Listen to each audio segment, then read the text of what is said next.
Hello sports fans, welcome to Super Sports Central. Today, we're going to be going over my Week 3 college football predictions. So last week I had a record of 19-4, and that brings my record on the season to 38-7. Kicking things off with the game we have on Friday, that is Arizona at Kansas State.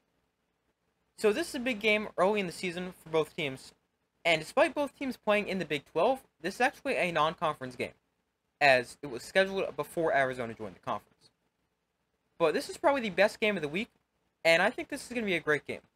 Both teams are very good, but play very different styles of football, as Kansas State has a great run game and a great defense, while Arizona relies more on their high-powered offense.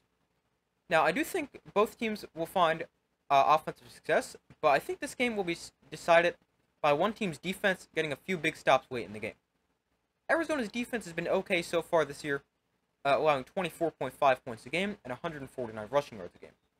But the Kansas State defense has been better, allowing 16.5 points a game and just 220 passing yards a game. So I'm going to take Kansas State to get the win here because of their defense.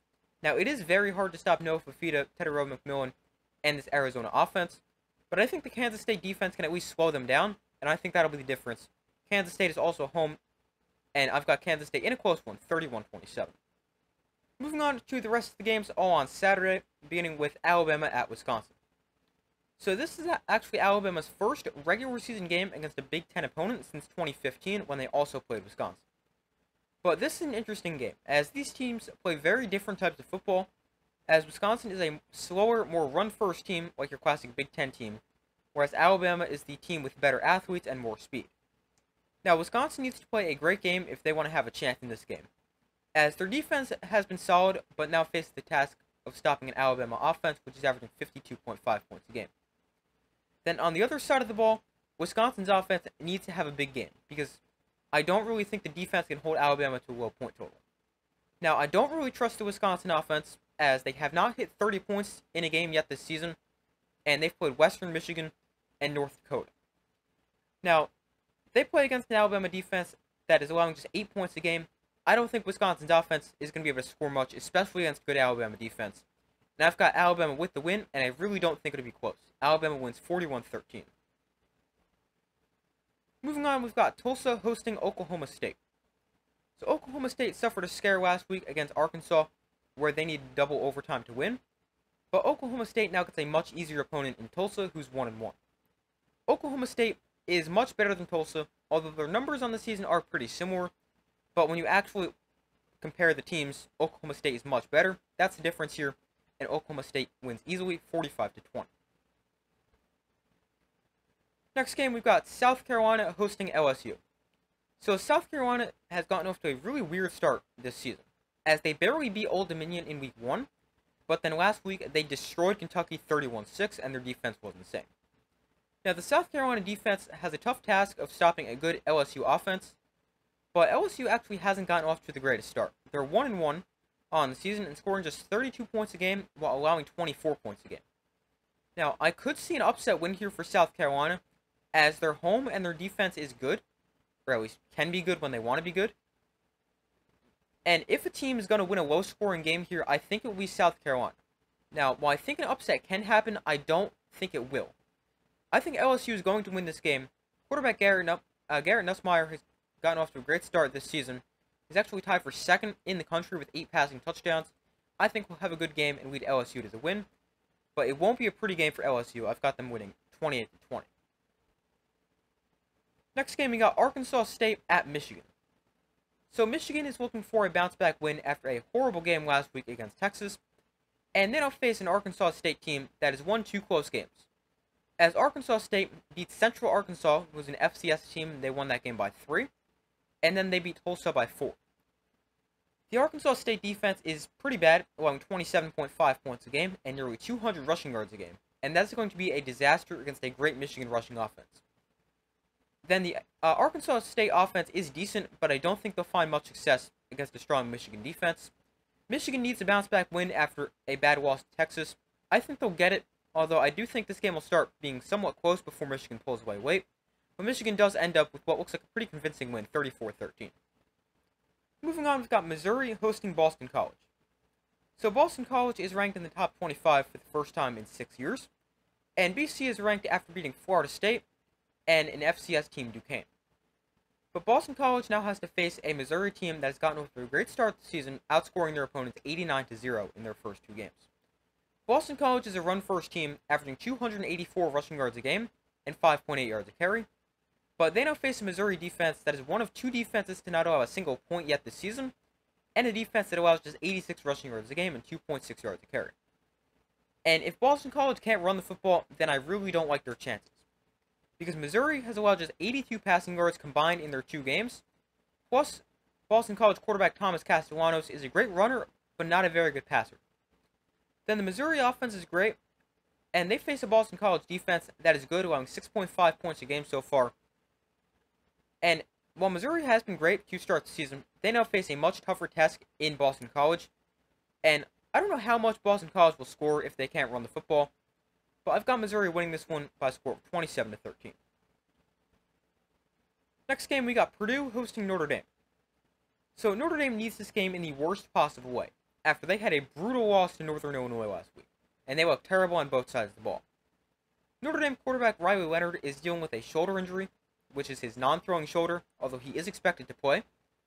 But Riley Leonard and the entire Notre Dame offense needs to be much better than they were last week, where they scored just 14 points.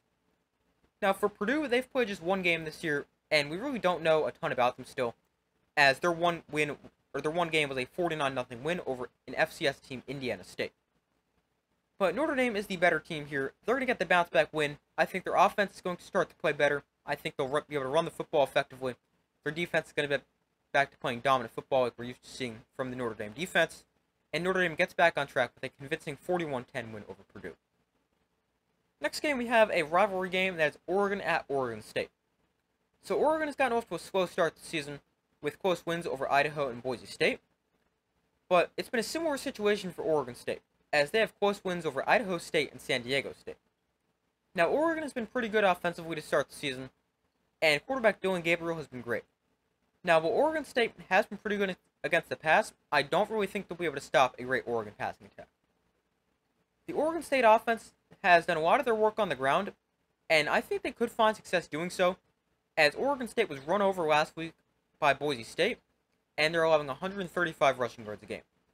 This is a rivalry game, which really can make this game kind of unknown, but Oregon is the better team. I think they'll get the win 34-17. Next game, we got Ball State at Miami.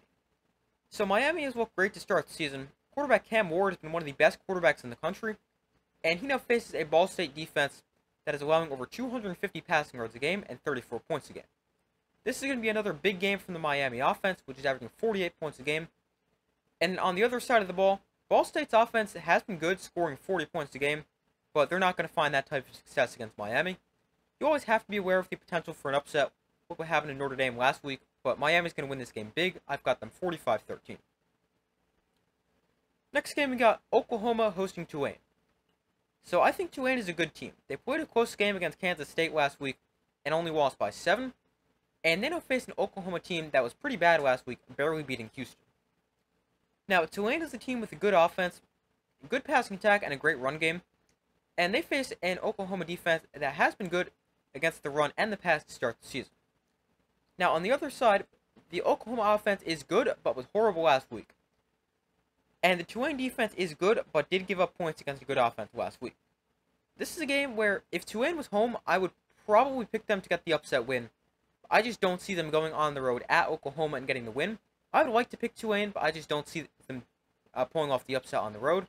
So I'm going to take Oklahoma in a close one, 26-23. Next game, we got Utah State hosting Utah. So Utah will be without starting quarterback Cam Rising for this game, who's out with a finger injury. And Utah will now be starting Isaac Wilson at quarterback, who's actually the brother of Zach Wilson. But Utah, they have a good run game. They're going to lean on that, as they're averaging 177 rushing yards a game, and they face a Utah State defense that struggled to stop the run, allowing 193 rushing yards per game. On the other side, Utah has a great defense, allowing just 6 points per game, and they face a terrible Utah State offense that is averaging just 18 points a game so far. Utah is going to dominate this game defensively. Their offense might not have the greatest game. I've got Utah 30-3. Moving on, we've got Wake Forest hosting Ole Miss. So Ole Miss has gotten off to an insane start, especially offensively, as they're averaging over 700 yards of offense and 64 points a game. The Wake Forest defense has been okay to start the year, allowing 22 points a game, but they also haven't faced an offense like Ole Miss. The Wake Forest offense has also been good, scoring 37.5 points a game and also averaging over 500 yards a game. But they now face an Ole Miss defense that has allowed 3 points in 2 games. Ole Miss is much better. That'll show. Their offense will have another big game, and Ole Miss wins 49-10. Next game, we got Texas hosting UTSA. So Texas is coming off a big win over Michigan, and they need to avoid a letdown here. UTSA is decent as they're 1-1, although they're coming off a bad loss to Texas State. The UTSA offense is bad, scoring just 19 points a game, and they don't face a Texas defense that's allowing only 6 points a game. So it's going to be a rough offensive game for UTSA. Now, on the flip side, Texas is scoring 41.5 points a game, and UTSA is allowing over 30 points a game. Texas is much better on both sides of the ball. As I said, they do need to avoid a letdown, but Texas will win this game convincingly, 45-7. Moving on, we've got Georgia at Kentucky. So Kentucky is coming off a brutal offensive showing where they lost 31-6 against South Carolina. And if their offense was bad against South Carolina, imagine how bad they'll be against Georgia. Georgia hasn't allowed a touchdown yet in 2 games, and the Georgia offense is also great, scoring 41.5 points a game. The Kentucky defense is solid, but I don't really think they'll be able to slow down Georgia's offense. I don't think Kentucky will score much either. I think Georgia will continue to not allow touchdowns, and Georgia wins this game big, 41-9. Next game, we got Nebraska hosting Northern Iowa. So there's a lot of hype around Nebraska right now. They've gotten off to a good start and destroyed Colorado last week. And they're now in the top 25 for the first time in 5 years. Nebraska needs to avoid a letdown game after a big win over their rival Colorado. But they get Northern Iowa, who's an FCS team. They're a good FCS team, but I do think Nebraska should win this game easily. I've got them winning this one 49-6. And our final game, it is Kent State at Tennessee.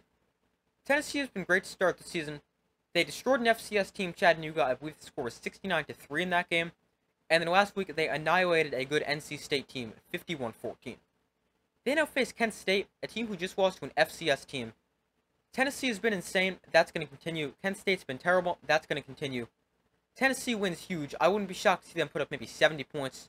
I don't have them scoring 70, but I think they can hit it. I've got Tennessee 63-3. But those are my Week 3 college football predictions. Thank you guys for watching. Be sure to like this video, subscribe, turn on notifications so you don't miss any of their upcoming videos. I do my best to post as often as possible.